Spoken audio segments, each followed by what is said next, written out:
What are we doing today, Josh? Today we're going to be working on the stay and the recall. So they are opposites of each other, as you probably already know. When I recall her, I want her to stop what she's doing and come to me. And then the stay is, I want her to stay there as I walk away. So these are two opposites. They complement each other within a session though, because they are such opposites that it really sticks. And it also is challenging. So I'm going to start with a recall. If that's looking good, we're going to start throwing the stay in. And then when that's looking good, we're going to do the recall, but we're going to do the extended, the railroad tracks, where I'm going to keep moving backwards and the dog keeps following me. So that's what we're doing in this session. Good girl. First time up here. We'll see how she does. Like most dogs that come in, she's not a huge fan of listening or has very little experience doing so. So there's a lot of ignoring, a lot of just, I think at home it's just a lot of I don't hear you kind of behavior, and they just pretend they don't hear you, and then eventually the person maybe stops asking what they were asking and then it works. So I see a lot of just active ignoring from her. You say her name or you're trying to get her to do something, she just kind of looks away, pretends she doesn't hear you, that kind of stuff. So we'll see what she does here.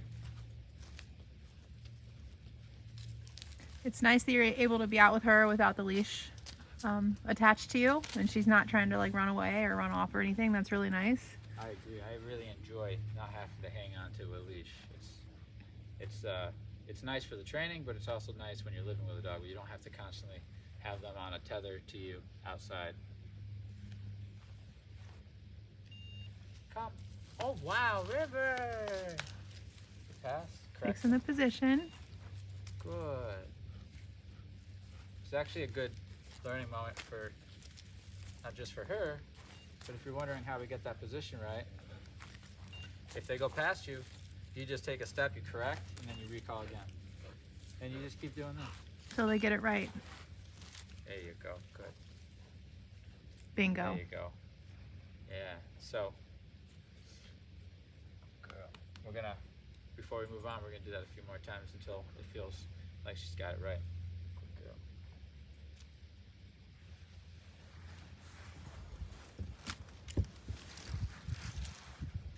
So if you notice, just another interesting thing here is a lot of her body language is away from me. She's not committed to being a follower. She's doing the recall because she feels like she has to, right? But she's not doing it in a follower mentality yet.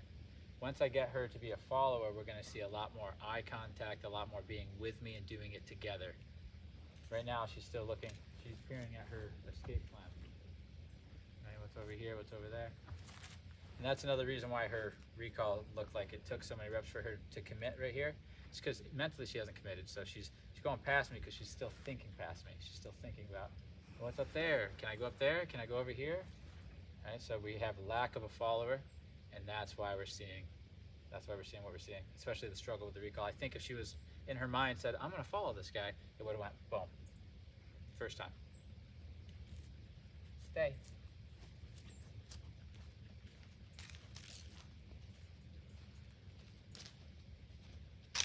Good girl. Come. Good girl. Better. Better, but I would like a little bit. I'd like a little bit more. More commitment. Commitment, right? Way better than yesterday, though. So what I'll do is I'll just hop right into the railroad track. Yeah, This will. When I start to see that too much, we'll just go right to the railroad track. Yeah, this will really help with that commitment. So when Josh says railroad tracks, what he means is he's walking backwards in a straight line, and she is learning to follow him in a straight line. That's why he calls it railroad tracks. But it's way more difficult than it appears to be because we're not holding onto a leash. So we are not forcing her to do this. We are expecting her to follow in a straight line on her own, allowing her to make mistakes if she would like. She could run up the hill, she could run up the steps, she could run over to me.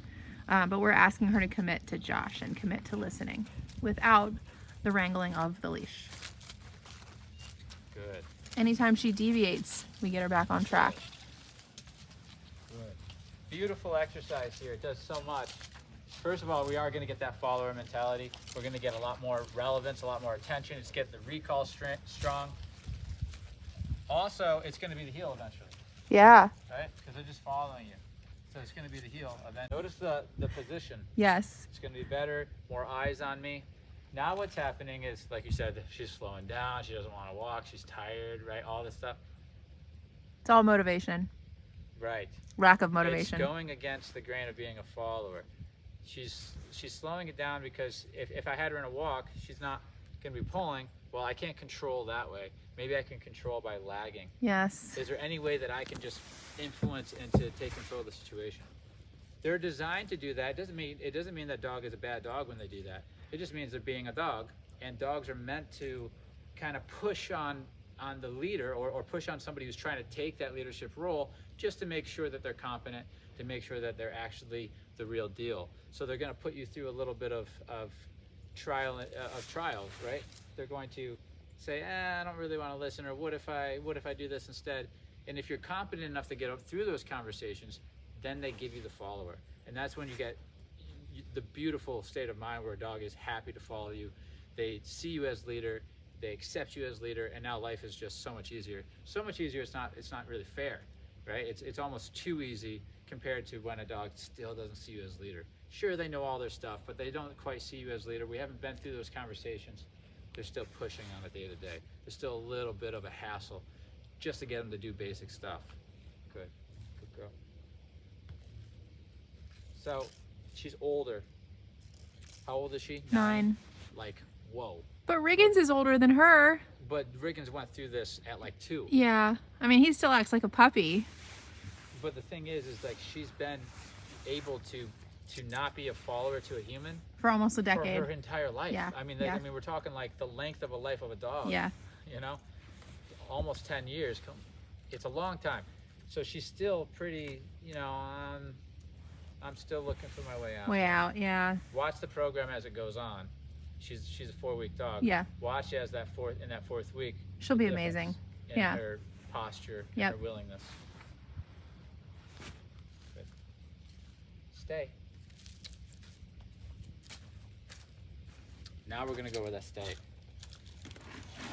We'll produce a distraction that dogs either want to run towards or away from.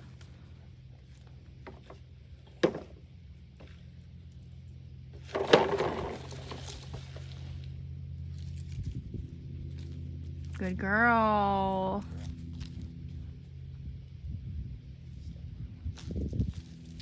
No, stay. Common mistake. Once the dog's pet, they think it's over. Yes. But really, the only thing that signifies that the command is over is either a release or another command.